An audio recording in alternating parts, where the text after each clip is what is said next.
भारतीय शिक्षा बोर्ड के आज के इस इंटरव्यू में मिलिए पूनम कुमरिया जी से, जो दिल्ली विश्वविद्यालय के इंद्रप्रस्थ महिला कॉलेज में प्रिंसिपल भी है एवं भारतीय शिक्षा बोर्ड के सलाहकार समिति की सदस्य भी है।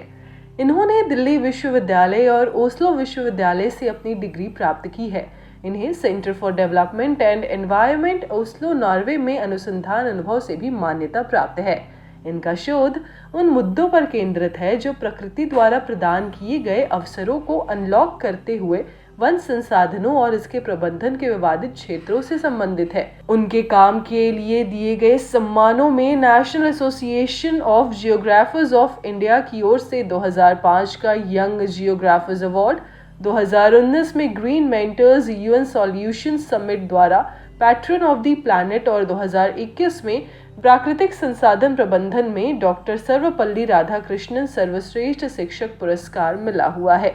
उनके द्वारा लिखा गया लेख राष्ट्रीय और अंतर्राष्ट्रीय पत्रिकाओं के पत्र में भी प्रकाशित किया गया है। तो चलिए मिलते हैं पूनम कुमरिया जी से और जानते हैं भूगोल के बारे में कुछ रुचिकर बातें।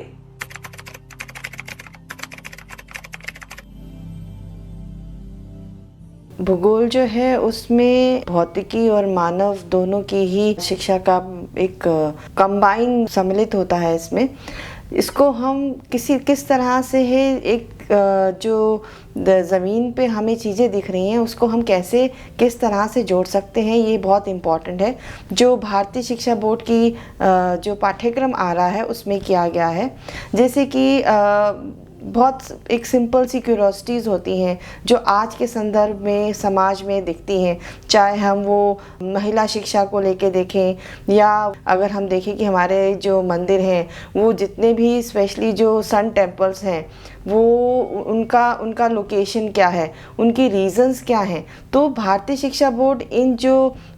एक प्रश्न है आज के युवाओं के मन में, उन बच्चों की क्यूरोसिटी को उनको एक हल करता है, सॉल्व करता है। कोशिश की गई है इन किताबों, इन बुक्स के ज़रिए हम ये सारे सवालों के जवाब और सारी ज्ञान जो हमारे वेद पुराण में दिए गए हैं वो हम बच्चों को दे पाएँ, क्योंकि ये बहुत है कहीं ना कहीं ये सब मिसिंग हो रहा है। तो इसको हमने भौतिक और मानवीय विज्ञान जो भूगोल का एक बहुत महत्वपूर्ण परिप्रेक्ष्य है उनको जोड़कर इन बुक्स में लाने का प्रयत्न किया है।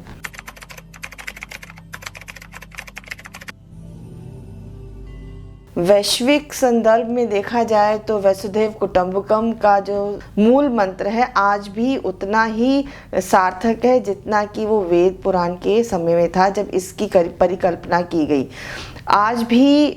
जितने भी महत्वपूर्ण जो कंपोनेंट्स हैं वातावरण के, चाहे वो हम पक्षी के रूप में देखें या जानवरों के रूप में देखें या मानव के रूप में देखें और मानव की प्रक्रियाओं के रूप में देखें, सब एक दूसरे से जुड़े हुए हैं और उतने ही इम्पॉर्टेंट हैं। जो भारतीय शिक्षा बोर्ड का जो पाठ्यक्रम है वो भी इन चीज़ों को लेकर साथ ही चल रहा है। ऐसा नहीं कि बदलती वैश्विक परिस्थिति में हमने इन पाठ्यक्रम में या किताबों में सिर्फ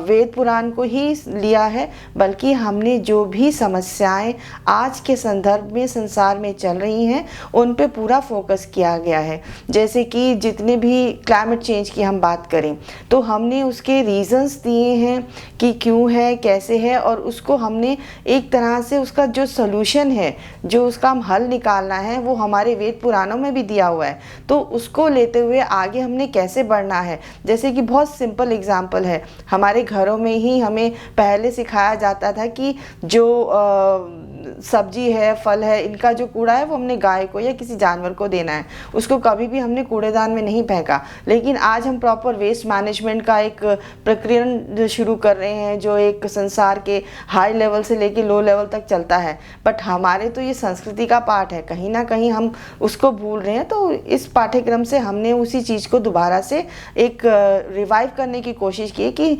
जो हमारी संस्कृति में है, जो हमारे मूल में है, उसको हमें याद रखना है और अपनाना है। ये एक बहुत महत्वपूर्ण हम इन पाठ्यक्रम और इन बुक्स की जरिए हम ये काम कर रहे हैं।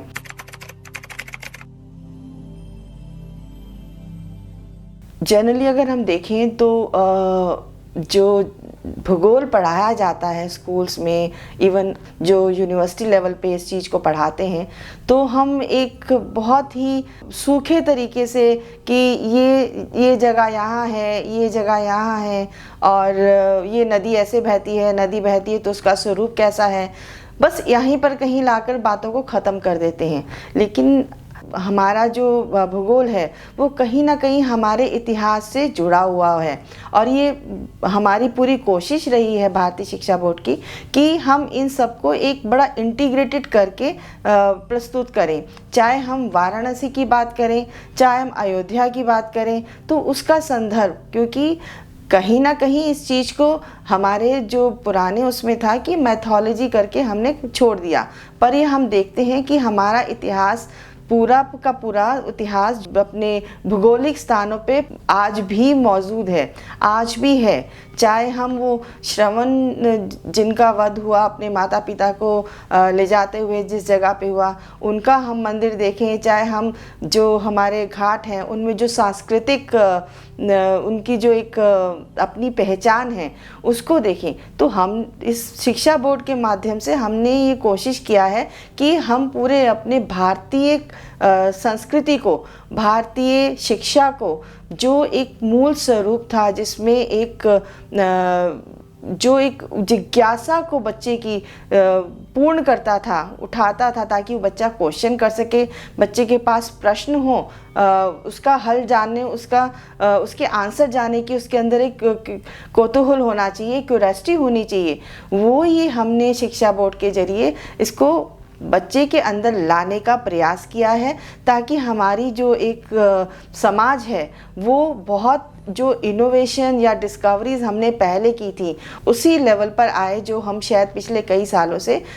कहीं ना कहीं संसार में लोगों से पीछे हो रहे हैं।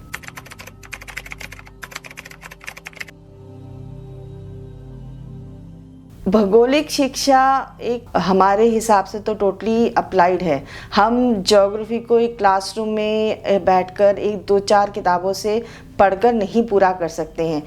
शिक्षा बोर्ड का यही रहा कि हमें पढ़ना है और बाहर जाके उसको हमने देखना है कि ये क्या है, क्योंकि अगर हम क्लास से बाहर निकलते हैं तो हमें हवा भी का भी एहसास होता है, पानी भी दिखता है, बादल भी दिखते हैं, मिट्टी को हम हाथ में लेके अपना जो भी क्लास में हम पढ़ पाए कि इसमें कितने कंकड़ हैं, मिट्टी पतली है, महीन है, वो सब हमें ग्राउंड में जाके हम इसको अप्लाइड तरीके से, प्रैक्टिकल के तरीके से इसको सीखें। और भारतीय शिक्षा बोर्ड का यही रहा है कि हमने इसको कोशिश किया है कि बच्चा अगर 6th लेवल में है तो उसको किस तरह का